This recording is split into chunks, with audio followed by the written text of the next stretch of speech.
Okay, welcome. Today is January the 9th, 2018. My name is Ben Price. I'm from San Antonio. And I'd like to talk to you very briefly about replacing Peavey baskets onto Peavey speakers. If you have Peavey speakers and you've blown one, you're thinking, hey, I can just change that basket. You can. And I want to talk about something that applies to people who have older Peavey speakers. So let's get going. This is the original speakers. I bought a set of old Peavey subs. This is an 18-inch sub. They're made like in the 1980s, and they work fine. It's all good. This particular unit blew, and which is odd for me. I played in a classic country band, so we don't use really loud volumes. So I took it apart to see what the story was. There's really only two parts. There's this basket part here. It's kind of all one thing. And then there's the magnet, which is, this is it. It has three bolts that just go in the holes there. So you take those three bolts off, and the magnet comes off, and you can buy a replacement basket like this. This is kind of the new style.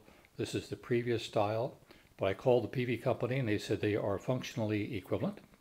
So when you order those, you'll get them in a box. Looks like that, and they're well packed. They're packed in this plastic and so forth. Actually, this box came in the box right below it, and that box came in the one that's on the floor. So there are two speakers here, and you can see they're quite well packed. So they'll come to you in good condition. So back to our story. What happened to this speaker? You know, when you blow a speaker, you typically think of either overpowering it or clipping. Running too much current through the speaker.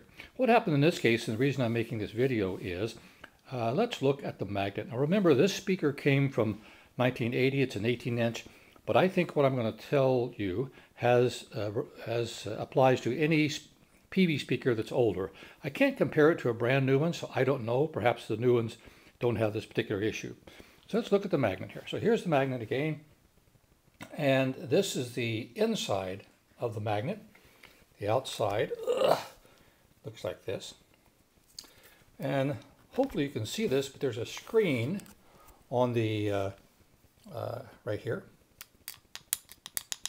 and that screen, I'm going to lift this up a little bit so you can see it a bit better. That screen, there you go, that's a good view.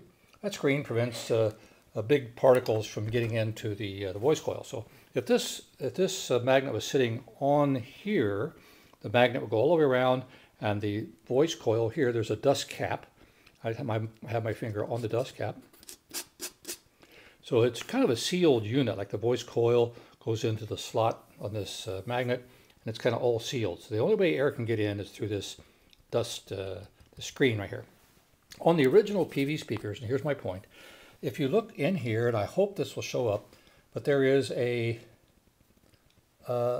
foam thing right here. The end of my pencil's on it. Maybe I'll try to spin that around a little bit. Find where the light shines on it best. So there's a foam thing right here. And this, if this was an older speaker in good condition, would go completely around this whole thing. It's hard to see, but it goes around the whole speaker and would cover this screen. So this is acoustical foam, and it was popular a number of years ago. I had a set of Altec speakers that had this on the whole front of them. That's great, kind of great. One of the challenges this acoustical foam has is over time it deteriorates. That's what's happened to this speaker. That's why this speaker blew. So this acoustical foam deteriorates. It just turns into sort of not quite a dust, but big little pieces of this foam that dry out and kind of just fall off. Well, where do they go once they fall off? Remember, this is on the back of the speaker and kind of sealed. They go to the voice coil. And here's the original voice coil. And again, let me grab my pencil. I don't know if you'll be able to see this or not, but here there's two wires here, and those are open now because this stuff, and it's all dark here. I cleaned it up a bit, but it's all dark here where this voice coil stuff got on the wires. The heat of the speaker moving, the current going through the wire, caused them to heat up a bit, and it kind of melted that foam a little bit, just enough to make it gooey, and then it absolutely stopped the voice coil from moving. This is harder to see, but where the end of my pencil is, right around here, all around here, is just a layer of this this goo. I've got a flashlight. I'll try to show this to you. Here we go. It may be too bright. So there's the goo. You can see it kind of going all around the voice. There's a spot where it's kind of clean and goes all around again. So once this goo gets on the voice coil, it quite literally acts like glue and stops your voice coil from moving. The current goes up, and the wires open. So that's the moral to this story is, if you have currently have a set of older Peavey speakers, it would be in your interest to take the thing apart, take the magnet apart. It comes off real easily. You just take those 3 screws out and pull the magnet off, and have a look at that dust cover, the foam dust cover, and see if it's still in pretty good shape. If not, just take it out and use any kind of anything to make sure you glue that up so it won't fall apart. I don't know how long these things would last. I mean, if you take your speaker apart and it is in good shape, I guess just put it back together and life is good. But if it's not, then you know, I would recommend you take that out. And then my last point is, so now it's time to, you know, we have the replacement basket here. We're going to take the magnet and pop it on there. Well, there's a bit of an issue. Remember, the goo got all over the voice coil. Well, the other part of the goo is in here.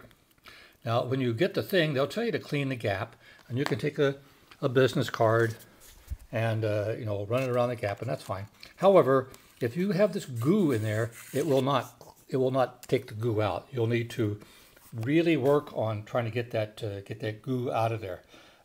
What I ended up using, I tried all kinds of stuff. I tried business cards and things, not working very well. Ended up taking a zip tie. These are zip ties here, standard old zip ties, and I cut it into pieces. So this is a little piece of a zip tie with a end, and it fits right down in the gap. So you can run this. You can put stuff on it, run it around. I'm just using alcohol to clean the goo off. Now, it takes a little while, but this is probably critical to the success of your project, that you get that gap absolutely, positively, super duper clean. And again, even when you look down in it, and this will undoubtedly not show up on the video, but even when you look down in it, it'll look like it's clean, but you can still see, you can still get goop out of there. So make sure you take all the time you need to clean that gap as clean as you possibly can. Then you can reassemble the speaker and test it, and you should be good to go. So that's our story today from beautiful San Antonio. Again, today it's January the 9th. And here's what the weather looks like in January the 9th in San Antonio. So I hope you all had a great Christmas. Santa brought you what you really want, and I hope this information is helpful to you. Bye now.